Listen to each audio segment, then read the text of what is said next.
준비한 영상을 먼저 보시겠습니다. 인치심이라는 얘기는 무슨 뜻입니까? 그 영혼 안에 하나님의 영이 성령이 함께 내주하신다라는 뜻입니다. 예수님의 십자가의 피로 저와 여러분이 새로운 존재로 태어날 때 가능한 일입니다. 인치심의 증거는 그 이마에 뭐가 보여야 됩니까? 십자가가 보여야 됩니다. 왜 굳이 십자가냐? 왜 꼭 굳이 우리는 이렇게 하루하루 살아가는 필요한데 새로운 존재로 태어나야만 되는가? 왜 굳이? 인치심 받지 않으면, 예수의 피로 거듭나서 성령이 그 안에 없으면 그 인생은 날마다 죄의 권세 아래 눌려 삽니다. 사망의 감정에서 자유롭지 못합니다. 그리고 어디까지 쫓아가느냐? 영원한 사망인 지옥 음부까지 쫓아가는 것입니다. 사실 14만 사천의 의미는 어린 양 예수의 피로 인치심을 받고 구원받은 자를 의미합니다. 그리고 소수가 아니라 어린 양 예수의 피로 구원받은 언약 백성 전체를 의미하며, 이 14만 4천은 결국 대환란 속에 이 땅에서 안전하게 버텨갈 이 땅의 교회들을 의미하며, 궁극적으로 보면 하나님의 군대로 세워질 교회라는 것입니다. 갑자기 하나님을 찬양했던 한 장로가 이런 질문을 던집니다. 흰 옷을 입은 자가 누구며 그가 어디서 왔냐? 우리 주님이 직접 가르쳐 주신 흰 옷 입은 자들은 누구냐? 큰 환란에서 나오는 자들. 여러분, 성도들이 겪었던 큰 환난은 6장에 나옵니다. 순교자의 고통입니다. 순교자란 꼭 목숨을 잃고 육신의 고통을 당하는 자만 순교자가 아닙니다. 삶의 현장에서 묵묵히 믿음을 저버리지 않고 생활 속에서 순교하는 자들을 의미합니다. 생활 속에서 순교하려면 어떻게 살아가야 됩니까?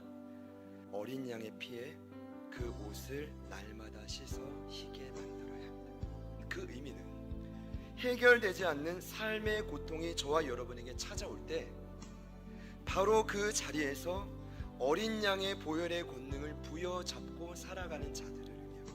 어린 양의 피 안에 거하면 영원한 생명을 얻습니다.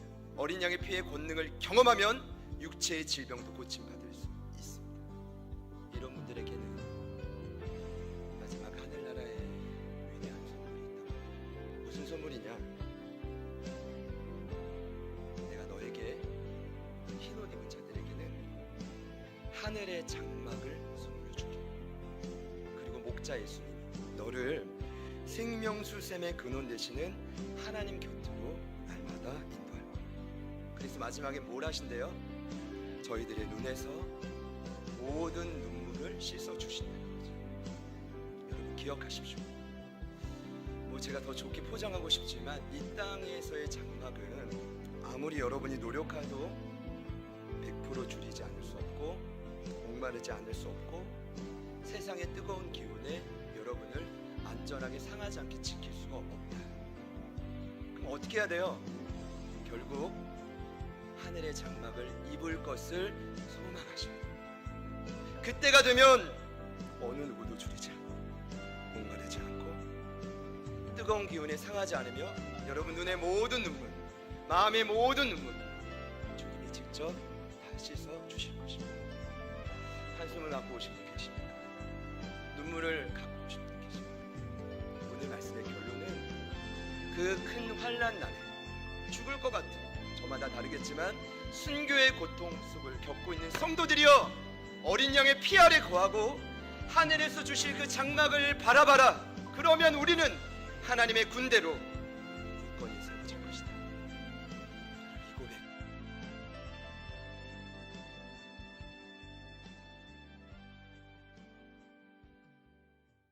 초대교회 지도자로 부르심의 자리를 지킨 요한은 참 많은 고난을 감내해야만 됐습니다.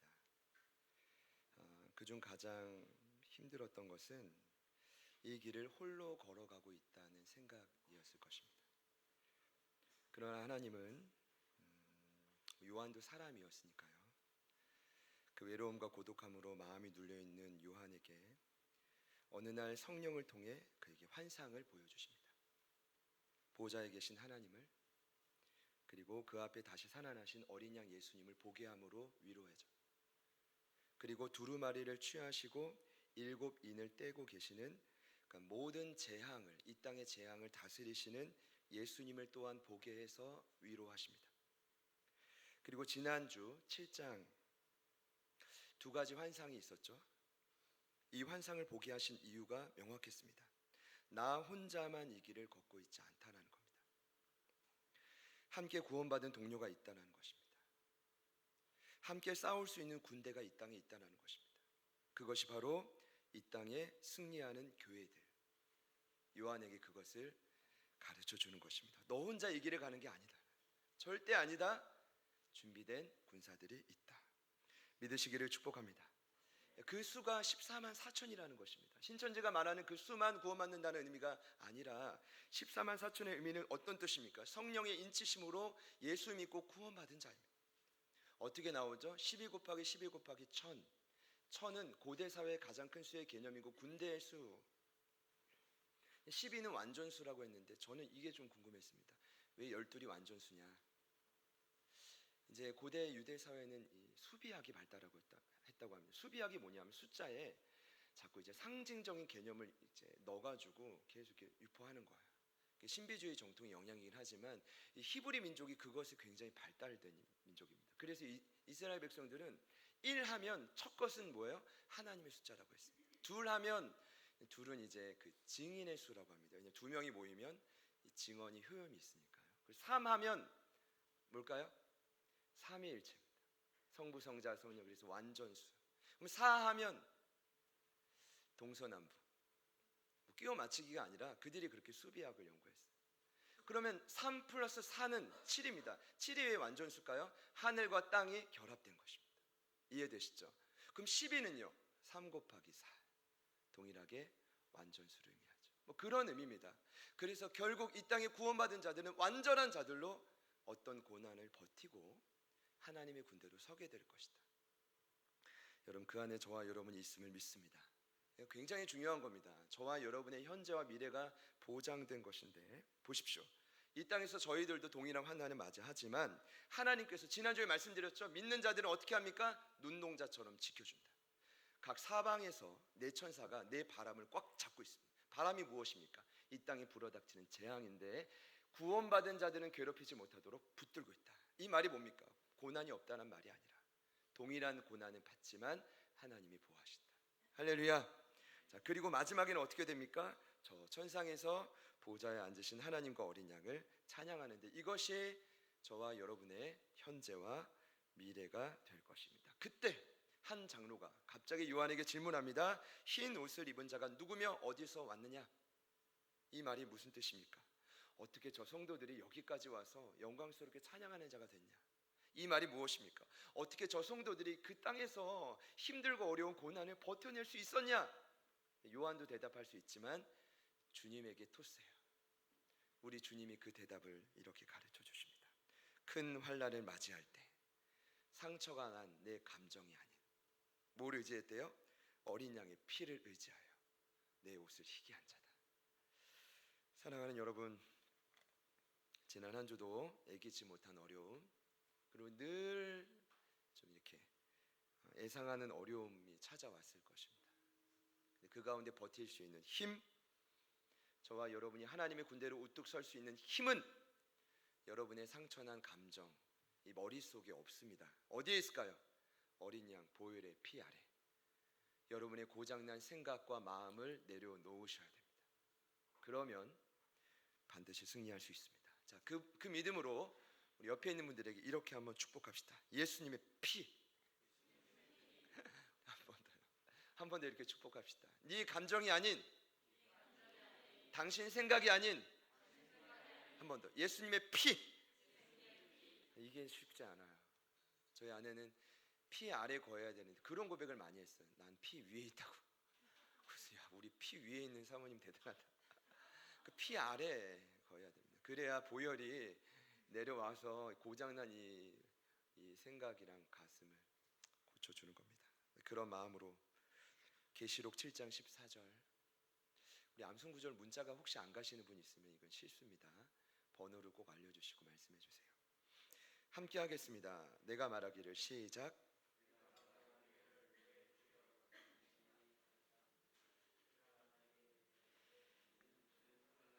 나오는 자들인데 어린 양이 그 옷을 씻어 희게 하셔.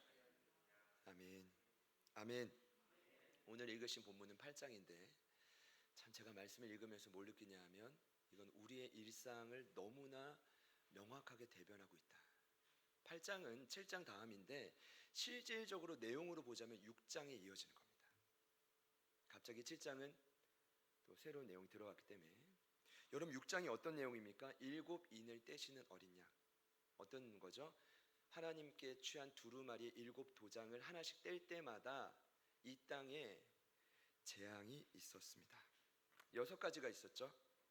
전쟁, 내란, 기근, 사망, 성도들을 향한 순교자의 고통, 온 우주적 재앙이었습니다. 그리고 오늘 7번째 인을 맞아 예수님이 떼시는데 놀라운 건 아무 일이 일어나지 않습니다. 대신 오늘 말씀을 보니까 대신 하늘이 반 시간쯤 고요했다라고 합니다. 몇 시간이요? 반 시간입니다. 하늘이 30분간 침묵한 것입니다. 어떤 의미일까요? 제가 이것 때문에 고민이 많았거든요.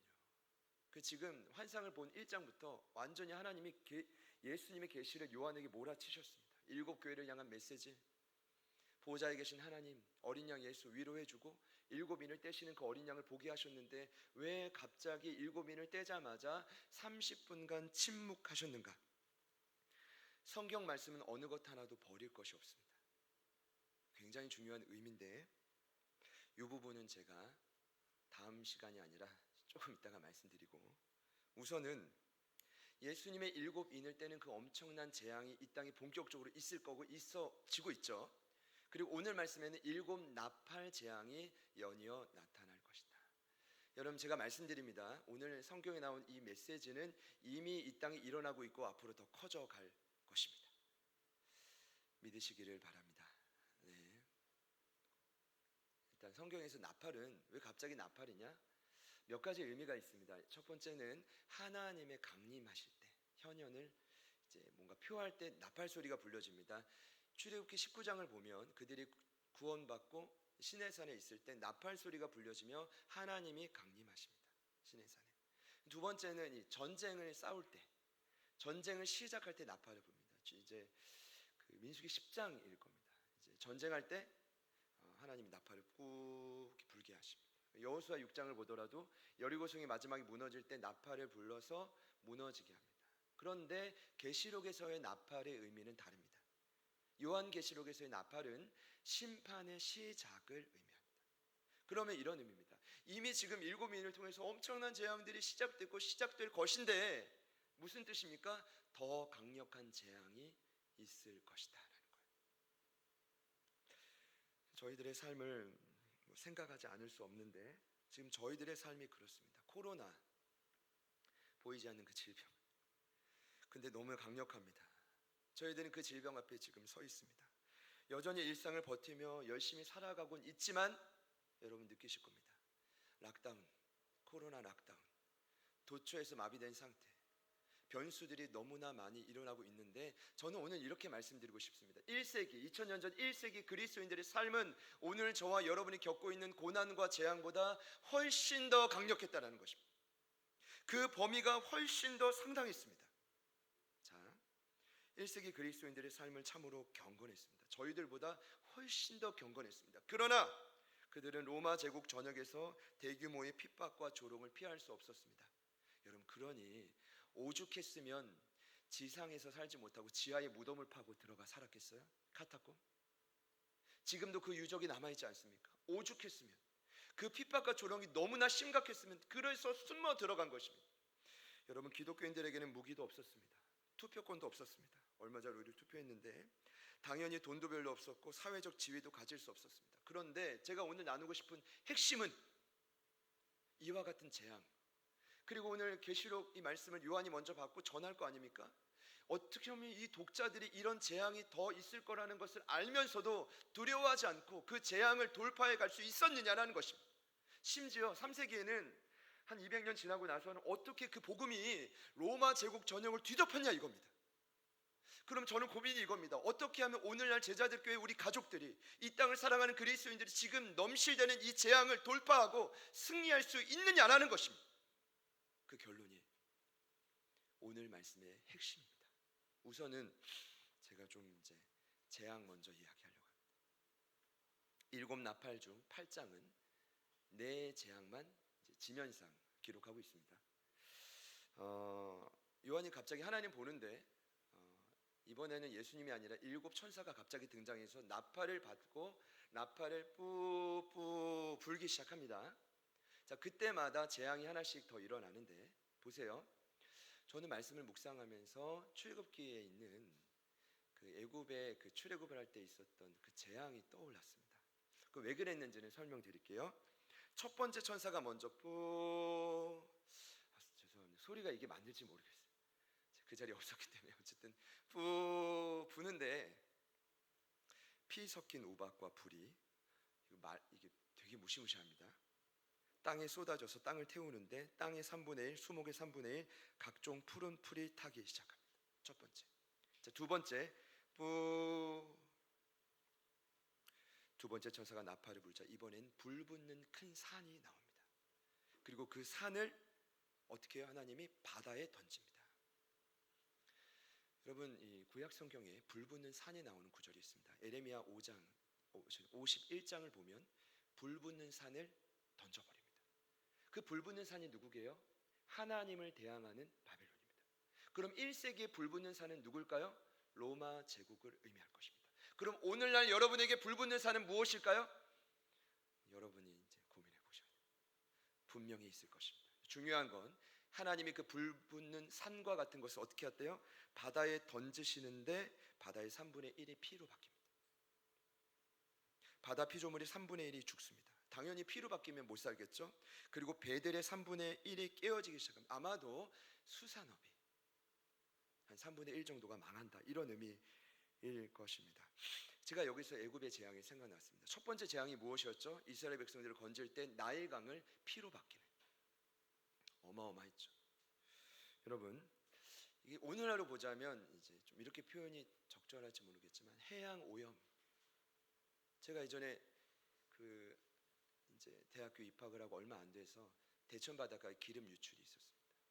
그때 교회에서 청년들이 다 봉사활동 왔는데 그 돌을 기름을 닦아도 이런 생각이 들어요. 이거 닦는 게 얼마나 힘이 될까. 근데 여러분, 놀라운 건 수많은 대한민국 국민들이 그 돌을 기름을 닦아내가지고 오염을 막아냈잖아요. 기가 막히지 않습니까? 그런데 이번에는 바다가 피로 바뀐 겁니다. 이건 동물은 그냥 전멸입니다. 거기서 끝나는 게 아닙니다. 수산업도 망가지는 겁니다. 생태계는 망가지는 겁니다. 그 끝이 무엇입니까? 세계 경제가 무너지는 것입니다. 제가 볼 때는 이미 이 두 번째 심판은 이 땅 가운데 간헐적으로 일어나고 있습니다. 확신하건대 앞으로는 분명히 바다가 핏빛으로 바뀌는 재앙이 일어날 것입니다. 세 번째, 천사가 나팔을 붑니다. 이번에는 횃불같이 타는 큰 별. 제가 큰 별 하니까 또 생각이 났습니다. 이사야 14장 12절에 너 아침의 아들 계명성이요. 계명성이 별입니다. 누구를 의미할까요? 하나님의 도구임을 착각하고 망각하고 교만했던 바벨론, 또 바벨론 나옵니다. 그때도 그 별을 하나님이 내치십니다. 그럼 이 횃불같이 타는 큰 별은 1세기엔 누구였을까요? 로마 제국 전역이었을 거예요. 그러면 오늘날 여러분에게는 횃불같이 타는 큰 별, 재앙은 무엇입니까? 고민하셔야 됩니다. 제가 뭐 그거를 딱 단정 지어줄 수 없어요. 직장일 수 있고 가정일 수 있고 누군가일 수 있고. 그런데 그 큰 별이 이번에는 하늘에서 떨어지는데 별의 이름이 같이 한번 따라합시다. 쓴쑥. 네, 쓴쑥. 사람 이름 같죠? 쓴쑥. 굉장히 매력적입니다. 쓴쑥. 떨어지는데 강들의 3분의 1, 모든 샘물의 근원의 3분의 1로 떨어져서 쓴물로 바뀌어버립니다. 근데 여러분, 이 쓴물이, 사람이 이 물을 먹으면 죽습니다. 여러분, 웬만하면 쓴물 먹으면 죽지 않아요. 그 제가 원뜻을 보니까 쓰다라는 게 그냥 먹으면 써, 이게 아니라 쓰라린 물, 비참하게 만드는 물, 이런 뜻입니다. 제가 이제 유치원 때 아버님이 두창리 시골에 계실 때 제가 그때 완전히 타잔이었습니다. 어제도 생각하면서 웃음이 나더라고요. 나무에 매달려가지고 왔다 다니고 진짜 몇 미터 높이에 있는 그 산에서 떨어졌는데 쾅 앉았는데 그때 그 전율이 아직도 기억나요. 자전거를 타다가 오르막에서 내려가가지고 얼굴이 막 해서 멍이 들고, 근데 그때 제가 두창리 개울가에서 가재랑 개구리를 실컷 잡았어요. 지금 개구리 보면 개구리 막 이런데 그때 개구리는 저한테 잡히면 다리 찢겨가지고 꼽고 그런 거.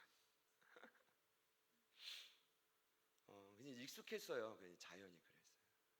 근데 그때는요, 계곡에 가서 물을 마시면서도 산에 올라가서 너 1등, 2등, 3등, 너 2등 하라고 해서 막 울고 막 대장놀이 하면서, 그때 산 계곡의 물은요 먹으면 자정 능력이 있었다고요. 먹으면 건강해졌어요. 여러분 그때는요 페트병에 물을 넣어서 팔 줄 누가 알았어요? 여러분 애견하셨어요? 요즘에 여기도 이제 편의점 가보십시오. 물이 한 종류가 아니라 수십 가지입니다. 왜요? 더 뛰어난 자정 능력을 가진 물을 계속 개발하는데 문제는 뭐냐? 아무리 그 물을 마셔도 건강해지지 않는다는 거예요. 여러분 죄송합니다. 속으시면 안 돼요. 이미 자정 능력의 물은 끝이 났어요. 오염됐다고요. 오늘날 세계 인구 중에 11억 이상이 오염된 물을 먹고 살아요. 그러니 수명이 단축되는 겁니다. 매년 500만 명 이상이 물 때문에 죽는데요. 물을 먹지 못해서도 있지만 잘못된 물을 먹어서 죽는다고요. 제가 예전에 결혼하는 그해 아프리카 케냐에 갔습니다. 죽을 뻔했어요. 충무라는 이름으로 각 그 현장에 가서 소똥집에, 케냐인들이 소똥집을 짓고 살지 않습니까? 소똥집에 이제 갔는데 저는 충무라는 이유로 줄을 잡고 2시간을 걸어갔습니다. 여기서 죽는 줄 알았어요. 두렵고 떨림으로 그 집에 들어갔더니 정성스럽게 차를 대접해 주는데 불빛에 그 비친 차, 그 차에 까마득한, 저는 그걸 벌레라고 봤어요. 벌레가 동동 띄어져 이거를 먹으라는 거예요. 그때 선교사님이, 감리교 선교사님이셨는데 반드시 그걸 대접받으면 먹으라고 했는데 선교사님 진짜 죄송합니다, 먹지 못하겠더라고요. 그래서 그걸 못 먹고 그 새벽에 화장실을 몇 번이나 갔는지 몰라요. 물을 보는 것만으로도 충격을 받았어요. 이게 지금 현실이에요. 오늘날 이 세 번째 천사가 굳이 횃불같이 타는 큰 별을 하늘의 이 물샘에 던져서 이런 일이 벌어지는 게 아니라 이미 이 세상에는 그 일들이 벌어지고 있다는 사실이에요. 오염된 물을 정해 먹고 있어요. 네 번째 천사는 해와 달과 별이 3분의 1이나 타격을 받게 해요. 3분의 1이 어두워져요. 낮과 밤이 3분의 1 어두워. 여러분 상상해 보셨어요? 아마도 3분의 1은 어둡고 칠흑 같은 어둠이 있고 나머지는 환하겠죠. 여러분 출애굽할 때 10가지 재앙 중에 9번째 재앙이 흑암의 재앙입니다. 그때 출애굽기 10장 말씀을 보니까 애굽 전형에 칠흑 같은 어둠이 있는데 서로 볼 수 없었고, 여러분 처소에서 잠자리에서 어느 누구도 일어날 수 없을 정도의 흑암이었다고 합니다. 그런데 놀라운 건 이스라엘 자손이 있는 곳만 빛이 비쳤대요. 할렐루야. 자, 오늘 이렇게 네 개의 재앙을 말하고 중요한 건 이후 13절을 보니까 독수리가 갑자기 공중에 나타나서, 잘 보세요, 땅 위에 사는 자들, 땅에 사는 자들에게 외칩니다. 제가 지난번에 깨달았어요. 계시록에서의 땅은 하늘을 대적하는 무리들입니다. 누굽니까? 아무리 복음을 들어도 거듭나지 않으려는 자들입니다. 하나님을 의지하지 않고 자기의 능력을 따라 사는 자들입니다. 구원받지 못한 자들. 교회는 다녀도 그런 노미널 크리스천, 구원의 확신이 없는 자들이 얼마든지 있을 수 있습니다. 그들에게 뭐라고 독수리가 외치냐 하면 화, 화, 화. 이 말이 무엇입니까? 3번. 절대적인 죽음을 상징하는 숫자입니다. 3. 70이 시간이 지나면 죽은 시체가 다시 살아날 가망성. 그래서 3일장입니다. 중요한 건 여러분 독수리는 어떤 의미냐? 성경에서 죽음을 상징합니다. 왜냐하면 독수리는 늘 죽음 옆에 모입니다. 시체를 뜯어먹죠. 이 말의 뜻은 무엇이냐? 결국 네 번째 재앙은 제가 보니까 간접적인 재앙입니다. 자연계를. 앞으로 있게 될 7나팔의 남은 5, 6, 7의 재앙은 죽음을 맞이하게 할 강력한 전무후무한 재앙이다. 제가 여러분들에게 이런 재앙이 있으니 두려워하자, 이게 아니라 오늘 말씀을 통한 확신, 결론은 간단합니다. 오늘이 나팔 재앙의 목적인데 그 목적은 그들을 심판으로 죽이기 위함이 아니라 그들을 구원하여 살리기 위함입니다. 여러분 저는 나팔 재앙을 묵상하면서 뭐가 연상이 됐냐 하면 애굽의 10가지 재앙이 계속 떠올랐습니다. 여러분 생각해 보세요. 피, 개구리, 이파리, 악질, 독종, 우방, 메뚜기, 흑암, 장자. 하나님이 원래 마음만 먹으시면 어떻게 하면 돼요? 그냥 장자 쳐버리면 그들이 그때 와라 엎드려질 겁니다. 그런데 왜 하나님이 굳이 10가지의 재앙을 차례대로 보여준 것입니까? 아시는 분이 계시겠지만 이방 민족도 애굽 민족도, 스스로 부패해서 구원의 길을 모르고 방황했던 그들도 애굽의 우상들을 하나씩 처단한 거 아닙니까? 피개골, 이파리, 악취, 독점, 메뚜기, 흑암, 장자는 그 과정을 통해 뭡니까? 하나님께로 돌아오라는 것입니다. 유일한 구원자이신 그분께로 돌아오라는 것입니다. 이것이 재앙의 목적입니다. 오늘 일곱 나팔의 재앙도 마찬가지입니다. 뭡니까? 죽이기 위함이 아니라 살리겠다. 자, 그러니 오늘 표현의 구절에 가장 많이 나온 표현은 뭘까요? 3분의 1입니다. 6절부터 13절이 6절 안에 12번이 나옵니다. 제가 세봤어요. 왜 이 표현을 가장 많이 했을까? 두 가지 의미가 있습니다. 첫 번째는 왜 일곱인을 떼실 때 네 번째 청황새 말이 나올 때 이 땅의 4분의 1을 죽인다고 해요. 근데 그때 며칠 살리죠? 4분의 3. 그럼 3분의 1을 죽이는 건 뭐예요? 4분의 1보다 3분의 1이 더 좁혀지죠. 이 말은 무엇입니까? 앞으로 이 땅에 있는 고난과 재앙은 더 강력해진다. 그러나 여러분 이것을 기억하십시오. 그럼에도 불구하고 3분의 1만 재앙하겠다. 그럼 3분의 2는 살려두겠다라는 것입니다. 여러분 이것이 하나님의 마음입니다. 이것이 저와 여러분을 향한 하나님의 계획입니다. 옆에 있는 분들께 이렇게 한번 축복합시다. 하나님이 당신을 기다리고 계십니다. 빨리 돌아와야 됩니다. 빨리 돌이키셔야 됩니다. 오늘 말씀을 보는데 지난주 목요일 큐티 본문이 생각났습니다. 신명기 25장 1절부터 3절을 보면 참 재미나죠. 이스라엘 백성들이 그렇게 훈련을 받아도 약속의 땅에 들어갔는데 자꾸 범법자들이 나옵니다. 지난주에도 예를 들었지만 막 살인자도 나오고, 좀 이제 추악한 범법자는 어떻게 벌여주느냐? 태형을 줍니다. 엎드려가지고 큰 몽둥이로 때리는 거 있죠. 물론 바울 시대 때는 뭐 세 가닥의 가죽으로 때렸단 말도 있지만 몇 대를 때리게 하는지 아십니까? 40대. 왜냐하면 그 이상 때리면 사람이 불구가 되거나 죽을 수도 있어요. 근데 그때 때리는 목적이 여러분 때려서 죽이기 위함이 아니라 정신 차리게 하기 위함. 근데 나중에 시간이 지나면서 40대를 자꾸 때리는 사람이 자꾸 40대를 넘게 때리는 거예요. 여러분 그런 거 경험해 보셨습니까? 자식들이 때리다가 감정의 기복을 넘을 때 괴물이 되죠. 막 하면서 10대 때리고 20대 때리고 3대 때리고 5대 때리는 거예요. 여러분 태형을 때리는 사람의 그 감정은 그랬을 거예요. 때리다가 이거 찰싹찰싹 잘 맞는데 40대 아니야 너 50대 맞아. 이런 사람들을 막기 위해서 40대에서 나중에 시간이 지나면 39대로 줄입니다.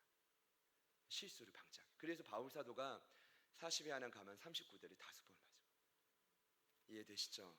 이해되십니까? 근데 중요한 건 이때 때리기 전에 수석 재판관이, 그게 제사장일 수 있지만 그 때리는 태형이 현장에 들어가서 무슨 말씀을 선포하는지 아십니까? 이번에 새롭게 알았는데 그냥 잘 때리나 지켜보는 게 아니라 신명기 28장의 8주 9절과 신명기 29장 9절의 말씀을 번갈아 가면서 선포합니다. 일단 첫 번째 신명기 28장의 말씀은 이런 겁니다. 그 범죄자에게 이렇게 말해요. 지금처럼 여호와를 경외하지 않고 내 멋대로 살면 너와 자녀들에게 재앙과 진노가 계속될 것이다. 자, 두 번째 신명기 29장은 이런 겁니다. 그러나 다시 여호와를 경외하고 주님 규례대로 지켜 살면 너는 다시 형통할 것이다. 할렐루야. 이것을 번갈아 가면서 태형을 맡고 있는 범죄자에게 외치면서 마지막에 40대가 마치면 뭐라고 외치는지 아십니까? 라스트입니다. 그러나 주께서 자비가 충만하셔서 저들의 죄를 사하셨다. 이게 마지막 외침. 무엇을 알려주는 겁니까? 태형의 목적이 무엇입니까? 40대 돌아오라는 것입니다. 쉽게 말씀드리면 정신 차리고 다시 여호와를 두렵고 떨림으로 경외하고 긴장하면 너의 삶은 재앙과 진노가 아니라 형통함을 누리게 될 것이다. 돌아오시기를 축복합니다. 여러분 그런 것입니다. 주님의 재림 임박할수록 삶은 더욱 고달파질 것입니다. 여러분의 마음은 더 퍽퍽해질 것입니다. 예기치 않은 고난은 이곳저곳에서 변수처럼 일어날 것입니다. 그러나 여러분 기억하십시오. 그 모든 고난을 관장하시는 하나님을 바라보십시오. 하나님의 마음을 집중하십시오. 무슨 뜻입니까? 다시 내게 돌아오라는 것입니다. 마음을 돌이켜서 나를 경외함으로 긴장하는 마음으로 주의 규례와 법도를 지키며 살라라는 것입니다. 여러분, 그런 은혜가 여러분에게 있기를 축복합니다. 그러니까 오늘 말씀의 핵심은 간단합니다. 그러면 하나님 어떻게 하면 돌이킬 수 있습니까? 아니, 예수님도 이 땅에서 인간의 몸으로 동일하게 사셔봤지 않습니까? 우리는 죄인이고 연약한데 어떻게 하면 지속되는 고난을, 끝없는 재앙 앞에 어떻게 하면 그 자리에서 시련을 버텨낼 수 있습니까? 어떻게 하면 우리는 그 자리에서 주님을 바라볼 수 있습니까? 어떻게 하면 우리는 주님께로 돌이킬 수 있습니까? 마음까지. 오늘 말씀의 결론은 한 가지입니다. 이 사인입니다. 어떻게 하면 지금 여러분이 이 세상의 현실 앞에서 재앙을 버티고 견디고 승리할 수 있는가? 승리하는 길을 요한계시록 8장에 말하고 있습니다. 3절부터 5절인데 너무 간단합니다. 나팔 부는 일곱 천사 말고 한 명의 천사가 등장합니다. 저는 이 천사를 8번째 천사라고 부르겠습니다. 뭐 특징이 따로 없어서. 근데 그 천사가 갑자기 어떤 행동을 하는데 금향로를 가지고 거기에 향을 담아 하나님께로 나아갑니다. 잘 보세요. 금향로는 그 당시 요한이나 요한의 제자들에게 익숙하지 않은 단어가 아니고 우리에게는 죄송해요. 우리에게는 금향로 하면 이게 뭐지 이렇습니다. 골든 센서. 금향로가 여러분 뭘까요? 네이버 지식사전을 찾아보면 자세히 나와. 금향로는 구약시대 때 지성소라고 예배 장소가 있어요. 거기 가면 더 깊은 이제 성소로 들어가기 전에 큰 어떤 진짜 뒤덮이면 죽을 수 있는 엄청난 높이의 강력한 소와 말이 찢어도 찢어지지 않는 휘장이 있습니다. 그 휘장 앞에 분향단이 있는데 그 분향단에 금향로, 골든 센서가 성물로 준비되어 있습니다. 그럼 제사장이 그걸 가지고 뭘 할까요? 아침과 저녁으로 하나님 앞에 예배하는 거예요. 향을 담아서.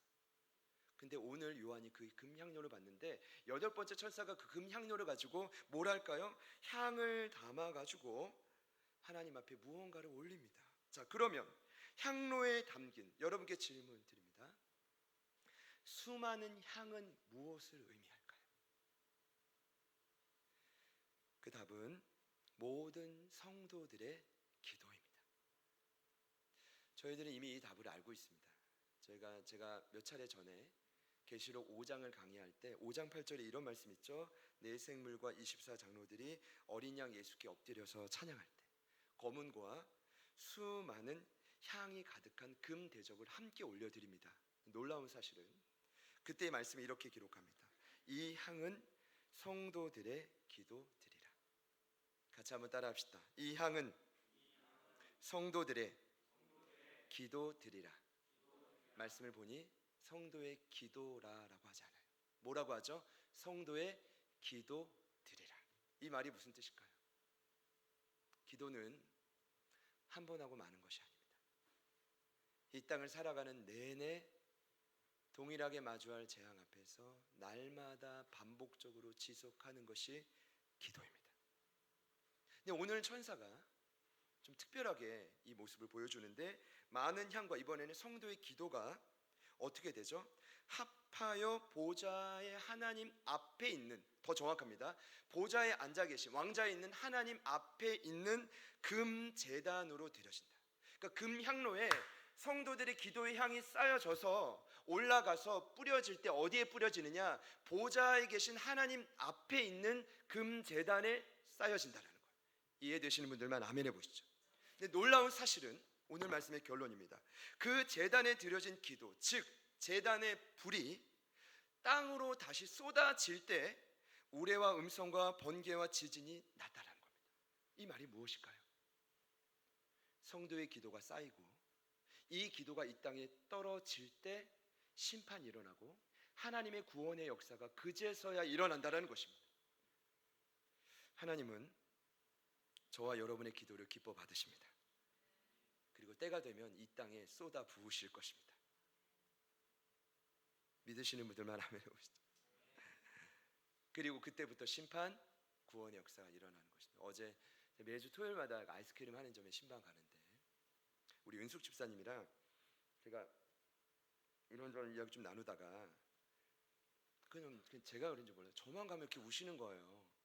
그러니까 그러니까 저도 얼마나 그 삶의 보람을 느끼는지 몰라요. 절대로 제가 아이스크림을 사서 오시는 게 아닙니다. 저를 보시니 반가워서 오시는 거예요.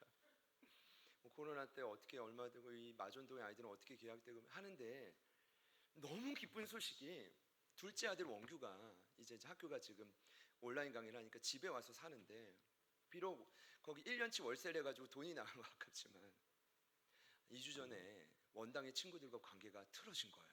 그렇게 친구를 좋아하는 아이인데 밤마다 나오고 늦게 들어오고 그런데 그래서 갑자기 원규가 엄마 나 교회 가봐야 될 것 같아. 할렐루야. 근데 이제 누구를 따라가냐? 엄마 근데 내가 엄마는 따라가기 부담스럽고 그 누나가 현정 자매님이 여기 김포 전원교회에서 반주하거든요. 송구 영신 예배 때마다 오는.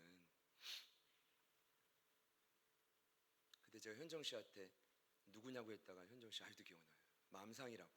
마음상했다고. 송구 영신 예배 때 화장을 지우고 왔는데 제가 누구냐고 했다. 졸업 연주 때 갔다가 너무 진짜 아름다워. 저기 막 사진집 카페 올리고 누구냐고 했다가 근데 그 현정 씨가 동생을 데리고 전원교회를 간 거예요. 할렐루야. 그 집사님은 너무 죄송하다고. 뭐가 죄송하냐고. 근데 원규가 목사님은 좀 부담스러워한다고. 그래서 제가 너무 찾아가고 막 이러니까 막 수능 때도 찾아오고 같이 기도해야지 이러니까 그래서 그냥 부담스럽게 않게 전원교회로 왔다. 기도는 응답됩니다. 반드시 이 땅에 떨어집니다. 믿으시는 분들 아멘 하십시오. 그러니까 이것을 일곱 나팔 재앙이 본격적으로 시작되기 전에 왜 요한과 그를 따르는 교회들에게 이것을 보여줬는가? 여러분 이런 것입니다. 하나님은 얼마든지 홀로 일할 수 있습니다. 넉넉히 승리할 수 있습니다. 그러나 처음부터 하나님은 아담과 하와를 형상과 모습으로 창조하시고 그때부터 이 땅을 다스리라고 맡겼단 말이에요. 여러분 이것이 하나님이 일하심의 원칙입니다. 지금도 마찬가지입니다. 이 땅을 심판하실 때 구원하실 때 늘 준비된 하나님의 사람을 통해 일하시는데 재밌죠. 소돔과 고모라를 멸망하시면 되는데 누구에게 이 사실을 흘립니까? 아브라함에게. 아브라함이 딱 버티고 있지 않습니까? 제발 이 땅을 구원해 주십시오. 결국 재앙이 연기가 되죠.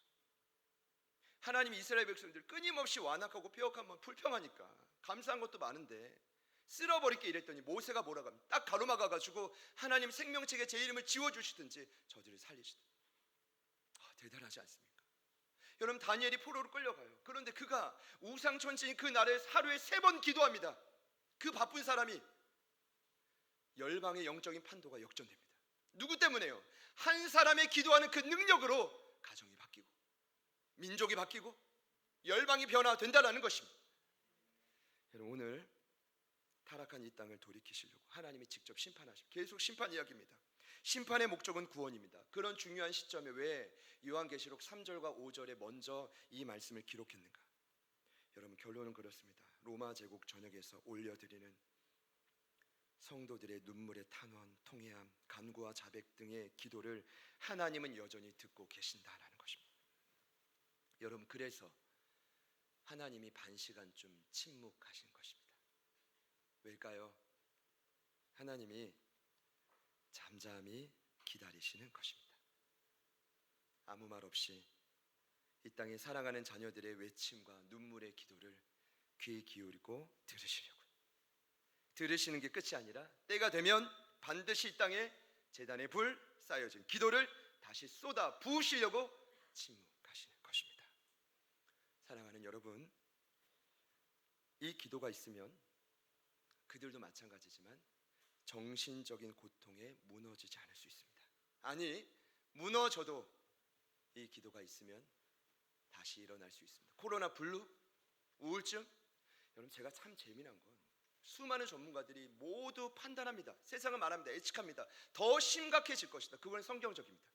그러나 문제는 해결이 없다는 것입니다. 해결은 우울한 세상 속에서 내 아름다운 기도의 향을 금향로에 담아 제단에 쏟아 붓는 것입니다. 그럼 그 제단의 불은 반드시 이 땅으로 쏟아 떨어집니다.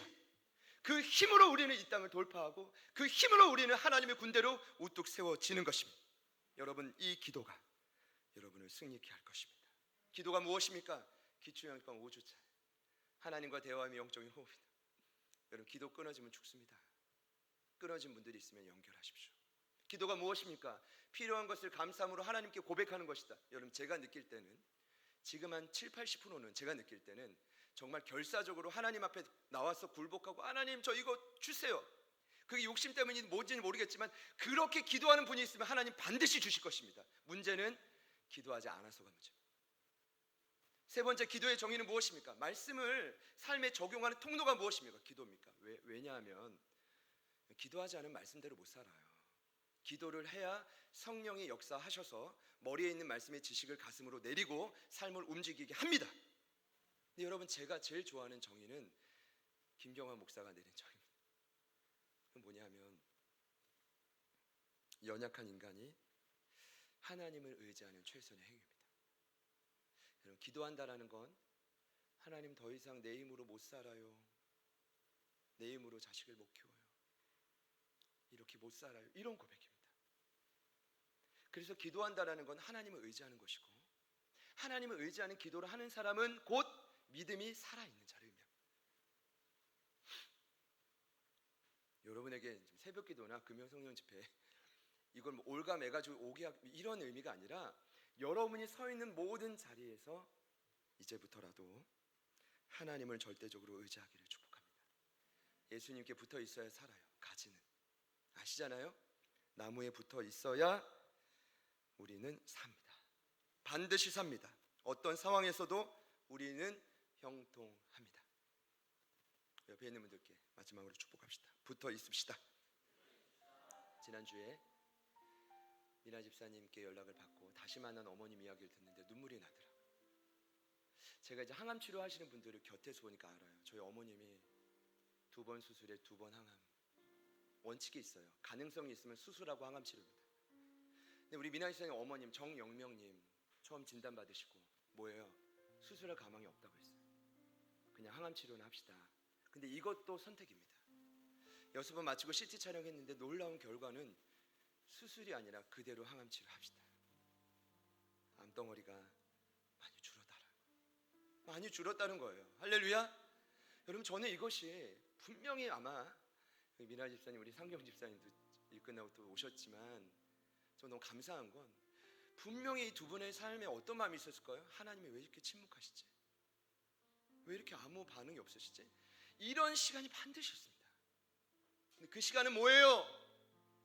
우리에게 귀를 닫고 있는 시간이 아니라 귀를 열어 듣고 있는 시간인 거예요. 저는 어머님은 하나님이 살리실 거라고 믿어요. 그리고 영생을 선물로 주실 것입니다. 거기까지 우리 아이들이 자꾸 태어나요. 우리 연애 성도님 가정에 정말 이제 두렵고 떨렸거든요. 우리 하늘이 태어날 때 기도할 때 너무 감격적이었어요. 우리 이번에 선교사님 가정에 하은이 태어날 때 목숨을 걸고 저희가 기도했죠. 우리 이번에 우리 무엘이 이름은 루온으로 결정됐습니다. 화온, 유온, 루온 셋째 같습니다. 축산물의 정기사장님이 그렇게 저한테 소개하더라고요. 그래서 셋째. 루온이 태어날 때도 마찬가지죠. 혈소판이 수치가 적어가지고 세브라인스 지금 한 2kg 가까이 됐을 거예요. 곧 태어날 것입니다. 여러분, 하나님이 침묵하시는 것 같지만 하나님이 저와 여러분의 기도를 들으신다고요. 제가 얼마 전에 글을 읽다가 17세기 영국 시인 조지 허버트가 기도에 관한 시를 지은 제목이 기도예요. 27가지나 기도의 정의를 내리는데 7번째 정의가 제 마음에 와닿았어요. 이렇게 말해요. 기도는 전능자에게 다가가는 원동력이다. 여러분, 맞아요. 기도는 하늘의 능력을 땅으로 가져오는 통로예요. 기도하는 사람은 막을 수가 없어요. 풀고 매는데 그 사람은 어떻게 말해요? 주님이 말씀하셨잖아요. 내가 천국 열쇠를 내게 준다. 내가 땅에서 무엇이든지 매면 하늘에서도 매이고 땅에서 무엇이든지 풀면 하늘에서도 풀린다. 여러분, 어떤 역경을 마주해도 하늘과 땅을 묶고 푸는 힘이 무엇입니까? 기도. 기도하는 자는 막을 수가 없습니다. 오늘 마칩니다. 진짜 맞죠. 8장에 2가지 종류의 불이 나와요. 하나는 나팔을 통해 나오는 재앙의 불이요, 하나는 기도를 통해 쌓여지는 제단의 불입니다. 여러분, 이 땅은 앞으로 재앙의 불이 끊임없이 일어날 것입니다. 신앙이 무엇입니까? 끊임없는 재앙의 불을 하늘에서 떨어지는 제단의 불로 돌파해 가는 것입니다. 그러면 우리는 승리합니다. 우리는 우뚝 서게 될 것입니다. 그리고 이 메시지를 듣는 모든 자들이 다시 한번 기도의 자리로 돌아오게 될 것입니다. 그것이면 됩니다. 여러분, 다시금 정신을 바짝 차리십시오. 어쩌면 하나님이 여러분들에게 지금 태영을 하고 있을지도 몰라요. 정신 바짝 차리고 하나님 기도하겠습니다. 삶의 곳곳의 문제들을 다시 한번 확 잡겠습니다. 새롭게 시작되는 6월 한 달에 세상의 전망은 어둡습니다. 그러나 기도하는 자의 전망은 형통할 것입니다. 우리 진짜 마지막으로 옆에 있는 분들께 이번 주 사랑 인사예요. 같이 축복합시다. 기도하면 됩니다. 한 번 더요. 우리 찬양할게요. 기도하면 됩니다. 여러분, 이 말씀을요, 내가 이 나팔장이 뭐 이건 이거 물론 논리적으로 제가 풀어드리지만 그것이 핵심이 아니라 기도의 자리로 다시 나아가는 것입니다. 여러분의 자리가 다시금 기도의 자리가 되는 것입니다. 그 결단의 마음으로 같이 한번 찬양하고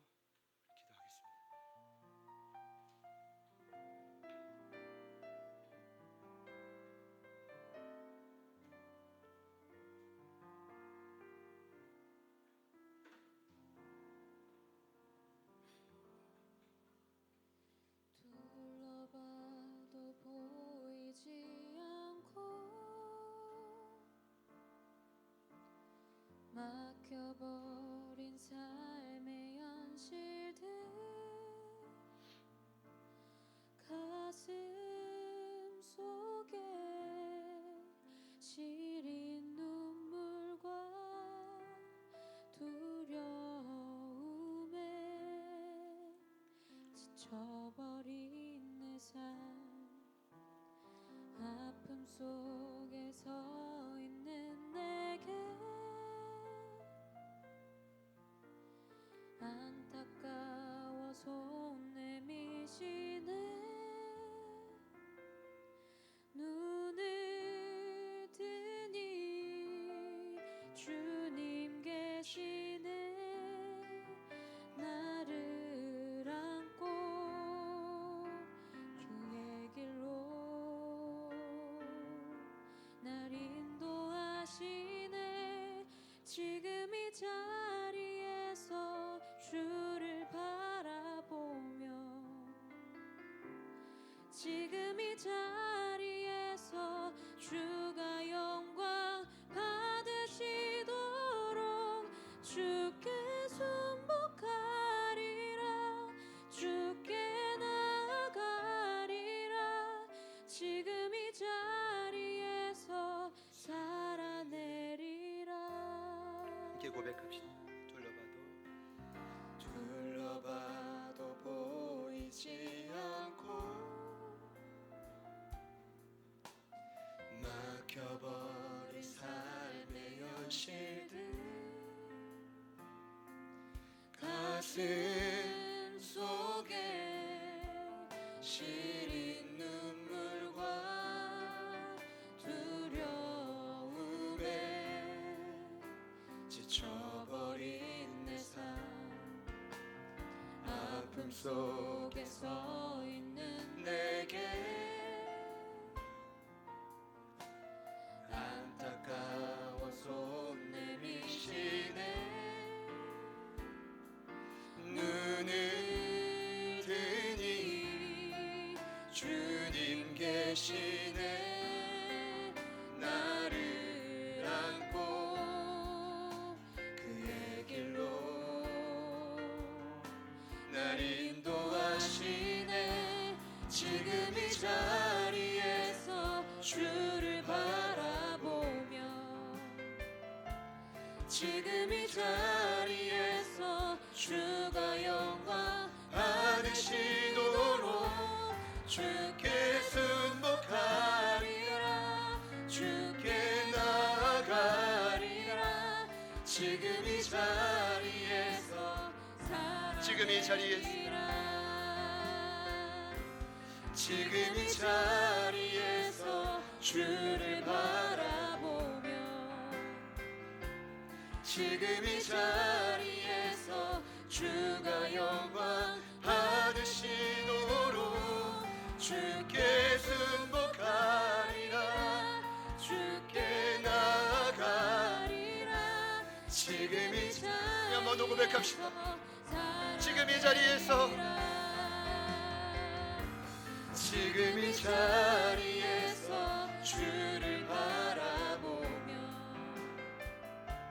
지금 이 자리에서 주가 영광 받으시도록 주께 순복하리라 주께 나아가리라 지금 이 자리에서 살아내리라. 부르신 그 자리에서 살아내기 위해 우리가 할 수 있는 것은 눈을 들어 주님을 바라보는 것입니다. 연속된 넘나드는 재앙의 불 앞에 그 불을 이길 수 있는 방법은 제단의 불뿐입니다. 그 제단의 불이 반드시 쌓여져 여러분의 인생 가운데 굽이굽이 쏟아져야만 합니다. 누군가의 기도와 중보로 가능할 수 있겠지만 결국은 내가 목숨을 다해 내 사랑하는 가족과 공동체를 위한 이 나라와 조국과 열방을 위해 기도할 때 하나님은 하늘에서 그 금제단의 불을 이 땅에 쏟아 부어 주실 것입니다. 이 시간 결단하는 마음으로 기도하실 때 하나님 재앙 가운데서 염려와 곤능과 하나님 모든 환난 앞에서 우리가 기도하는 자로 서게 하여 주십시오. 하나님 그 제단의 불을 기다리는 자가 되게 하여 주십시오. 끊임없이 하나님 아버지 앞에 매달리고 엎드려 이 모든 환난을 이겨나가게 하여 주십시오. 우리 결단하는 마음으로 우리 같이 한번 기도합니다. 주여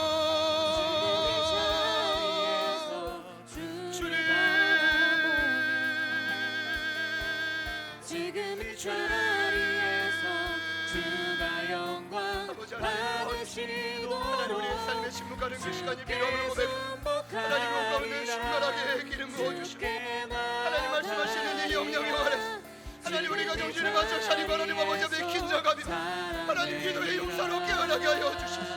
하나님 하늘의 불을 이 땅 가운데로 가져오는 하나님의 종로가 되게 하여 주십시오. 하나님 그날을 기대하며 소망하며 하나님 그 재단의 불이 쌓여지기를 소망합니다. 하나님 쌓여진 기도가 이 땅으로 쏟아지기를 간구하며 소망합니다. 아버님 하나님 아버지 도와주시고 하나님 방법이 없으면 고백합니다. 하나님 나는 방법이 없으면 나아갑니다. 하나님의 시간 전능 자리를 지하는 불로 간구합니다. 간구하는 그 영혼들을 향해 주님이 역사하여 주십시오. 하나님 우리를 여시고 하나님 아버지 함께하여 주십시오.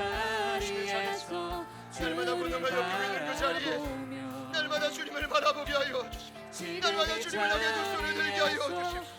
하나님 그 금명도의 건전함을 다 날마다 그 자리에 쏟아낼 수 있는 우리가 되게 하여 주십시오. 아버지 도우소서. 아버지 역사 주님이라여 주십시오. 성령님 도와주십시오. 하나님 아버지 도와주십시오. 성령님 역사하여 주십시오. 하나님 우리가 말씀 삶을 통해 적용하게 하소서. 하늘의 삶을 통해 살아나게 하소서. 하나님의 자리에 한 영혼 주님의 사랑을 깨어나게 하시고 이겨나갈 수 있는 그 길을 열어주십시오. 하나님 길을 여십시오. 아버지 길을 여십시오. 주님 도와주십시오. 아버지 하나님 도와주십시오. 아버지 하나님 일하소서. 아버지 하나님 역사하소서. 아버지 하나님 역사하소서. 하나님 그 모든 고비고비마다 하나님 모든 산과 골짜기마다 비를 내리신다고 했소. 하나님 그 비가 주님께서 내리시는 재단의 물이 되기를 소망합니다. 세워진 기도가 되기를 원합니다. 하나님 은혜의 담대가 되기를 소망합니다. 아버지 하나님 도우소서. 아버지 하나님 도우소서. 주님 쏟아 부어주시오. 주님 그 마음과 생각에 쏟아 부어주시오. 아버지 도와주십시오. 주님이라여 성령님 도우소서. 성령님이라 주님 응답하실 것입니다. 그때를 기다리고 그때를 소망하는 그 시간을 기다리고 하나님 그 시간을 소망하고 침묵하지. 하나님 반드시 이 땅에 그 물을 쏟아주실 줄 하나님 모든 정의 물을 이길 수 있는 분 우리의 삶에 허락하여 주십시오. 주님 도와주십시오. 주님이라여 주십시오. 성령님 도와주십시오. 아버지라 그 자리에서 살아내리라. 산과 골짜기가 굽이굽이 있는 이 인생을 오늘도 저희들은 걸어갑니다. 잘 믿고 잘 살고 싶지만 우리의 뜻대로 되지 않는 것을 봅니다. 하나님 알면서도 엎드리는 것이 어렵습니다.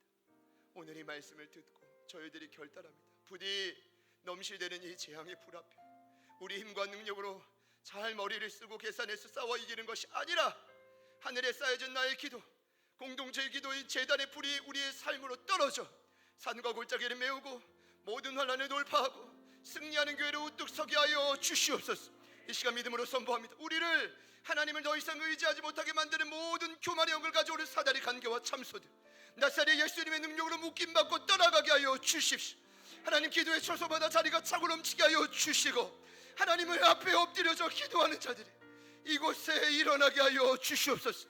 하나님, 가정에 한 사람이라도 기도하는 자가 필요합니다. 기도하는 자를 통해 그 재단, 그 불이 그 모든 재앙의 불의 현장으로 떨어져 승리하는 한 주가 되게 하여 주십시오. 감사합니다. 예수님의 이름으로 간절히 축복하며 기도드립니다.